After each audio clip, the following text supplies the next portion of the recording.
Kamu udah cuci tangan? Jangan lupa kalau keluar pakai masker. Terus jaga jarak. Oke?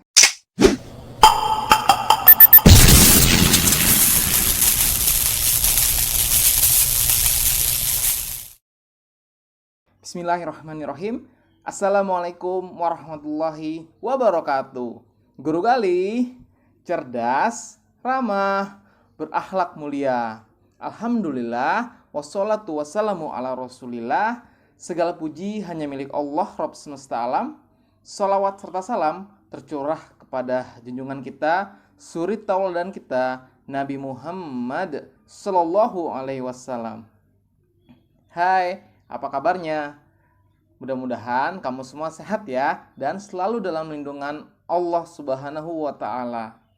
Masih bersama Bapak di sini dan kalian di sana, meskipun jarak membentang kita tetap dekat dalam video pembelajaran kali ini. Ya, kali ini Bapak sedikit mau cerita nih. Bapak kan seorang laki-laki, ya iyalah namanya Bapak. Kalau ibu perempuan gitu kan. Banyak di antara kita, Bapak laki-laki dan teman-teman murid yang laki-laki pasti paling nggak suka sama yang namanya tarian. Bapak mau cerita nih, ya soal tari.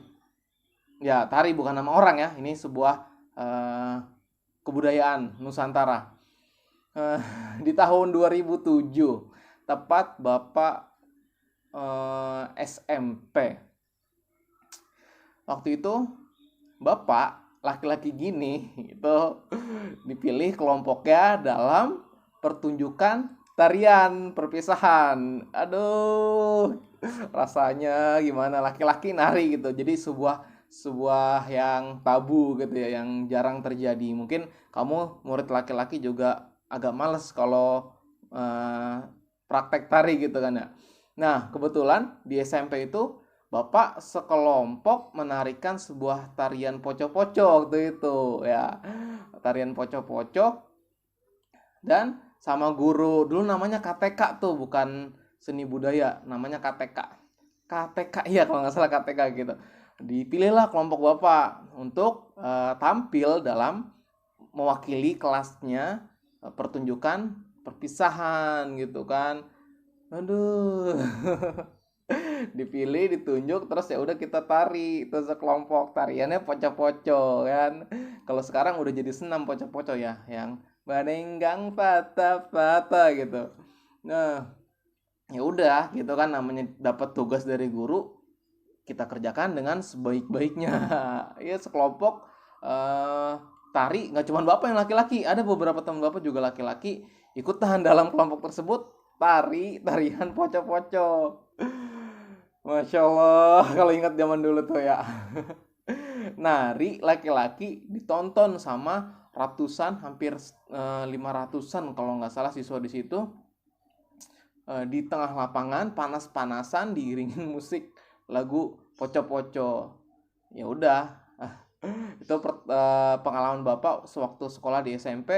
Oh ternyata nggak cuman perempuan doang nih yang bisa nari, bahkan Bapak yang kelompoknya banyak beberapa laki-laki malah dipilih untuk tampil sebagai perwakilan kelas untuk membawakan sebuah tarian gitu.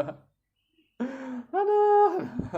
Ya mungkin jarang ya yang punya pengalaman seperti Bapak, laki-laki apalagi untuk menari itu kan di depan panggung, ditonton banyak orang. Mungkin kalau masih SD sih masih nggak ini ya, nggak malu-malu ya gitu. Kalau udah SMP SMA laki-laki juga agak malu, tapi ya kebetulan karena itu tarian yang nggak terlalu gemulai gitu kan, pocok-pocok kan gerakan kanan kiri belakang depan gitu kan.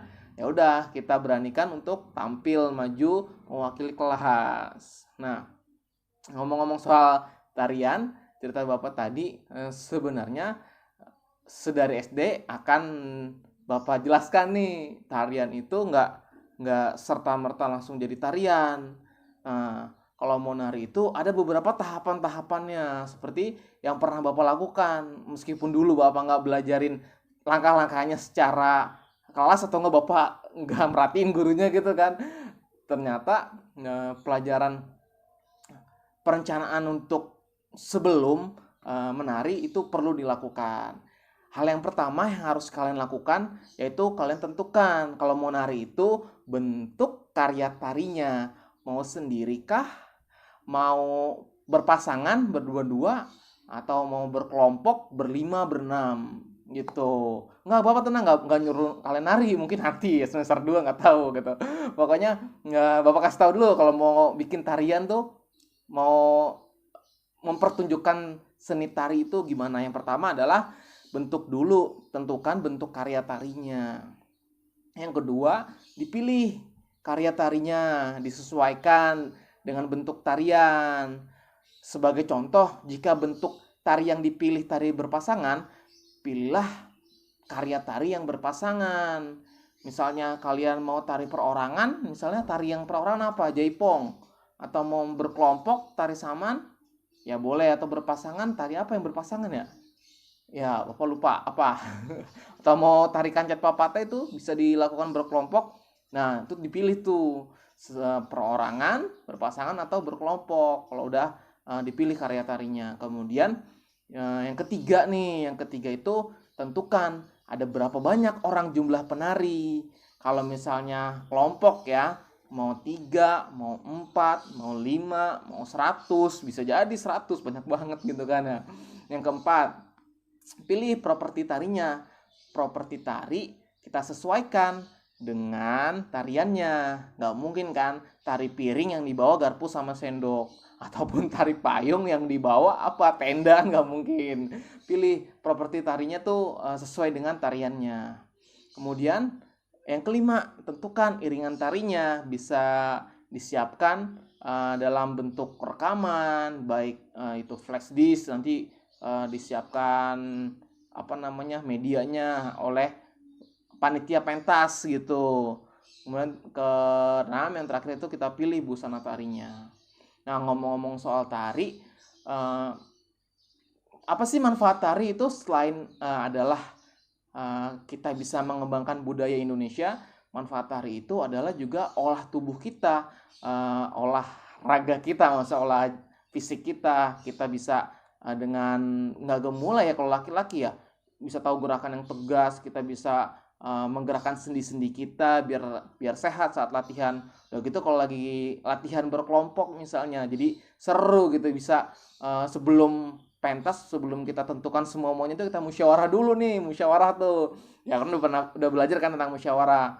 Ya, kita musyawarah, ada yang mimpin musyawarahnya. Ayo kelompok tim 1, tim 2, tim 3, kita mau tari apa nih yang kita pilih. Misalnya karena lagi wabah corona gini, nggak mungkin kita bisa pertunjukan tari. Bisa jadi nanti ke depannya kalau ada kegiatan sekolah atau udah masuk KBM biasa, bisa jadi kita praktik gitu, bikin kelompok untuk mengikuti atau mempertunjukkan pentas tarinya.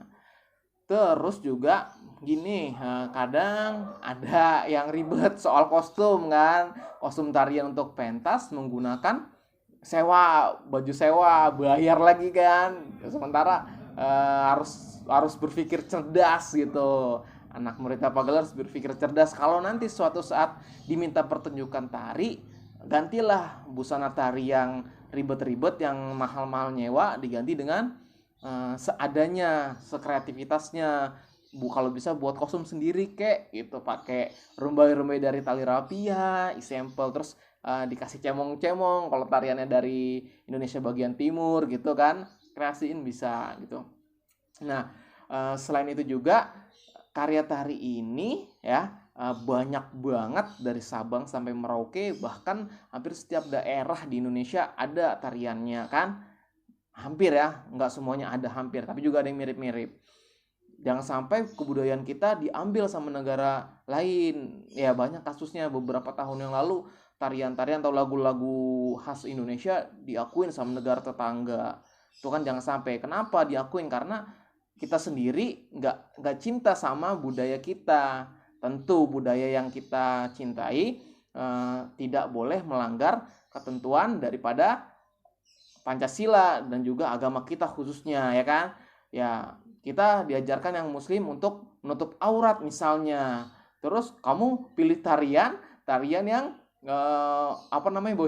bajunya kepotong bawahnya gitu, udelnya kemana-mana. Enggak, jangan sampai kayak gitu. Itu bukan pilihan tari yang tepat. Misalnya kamu tahu kamu wanita, disuruh gurunya bikin pentas tari, pilihlah tari yang menutup aurat. Misalnya, oh Pak, ini budaya bagian sini nggak ada yang nutup-nutup aurat Pak. Ya udah dimodifikasi kostumnya. Ya, memang seru sih gitu, seru kalau kalau kita udah bisa sekolah lagi gitu kan, di sekolah sambil kerja kelompok, sambil tentukan, sambil ribut-ributan, udah aku ini tarinya ini, kamu ini, diomel-omelin gitu sama temennya. Tapi udah, kita sabar dulu di rumah.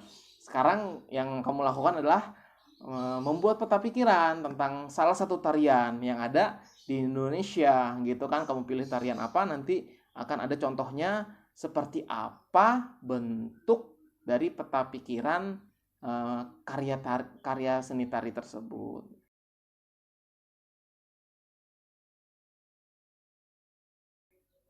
Ya, ya udah, kalian aja yang tahu ya. Bapak pernah nari waktu SMP, yang lain jangan sampai tahu ya. Jangan bilang-bilang. Oke, itulah yang bisa dapat Bapak sampaikan. Tetap semangat walau di rumah aja ya. Eh, Bapak tutup. Alhamdulillahirabbil alamin. Wassalamualaikum warahmatullahi wabarakatuh.